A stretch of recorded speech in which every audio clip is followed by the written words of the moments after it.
కాకినాడ నగరంలో అభి అరోవా ఫిల్మ్స్ వారి చెప్పే ఓ పిల్ల ఆడియో సాంగ్స్ ను కూడా చైర్పర్సన్ రాగిరెడ్డి చంద్రకళ దీప్తి విడుదల చేశారు. ఈ సందర్భంగా ఆమె మాట్లాడుతూ ఈ చిత్రంలోని పాటలు మనస్సును హత్తుకునే విధంగా ఉన్నాయని అన్నారు.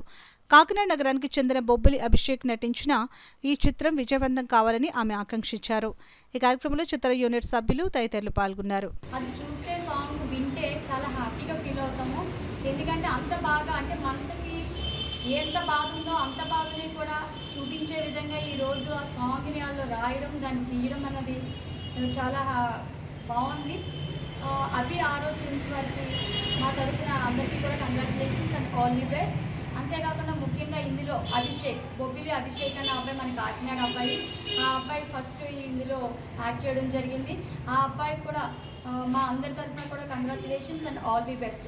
మన కాకినాడ ఎవరైనా సరే ముందుకు వెళ్తున్నారు అంటే మనం అందరం కూడా థాట్ పార్ట్ని అందిస్తూ ఉండాలి. కాకినాడే కాదు, ఈయన వైజాగ్ అభి ఆరవ్ అన్నవాళ్ళు వాళ్ళని కూడా మీరు అందరూ ఎంకరేజ్ చేయాలి. ఎందుకంటే యూత్ని ఎంకరేజ్ చేయడం వల్ల వాళ్ళు ఇంకా ఎక్కువ మందికి ఇన్స్పిరేషన్గా ఉండి వాళ్ళు కూడా 10 మందికి దారి చూపించే విధంగా ముందుకు వెళ్తారు. కాబట్టి అభి ఆరో ట్యూన్స్ వారికి అదేవిధంగా బొబ్బిలి అభిషేక్కి మా అందరి తరఫున కంగ్రాచులేషన్స్ అండ్ ఆల్.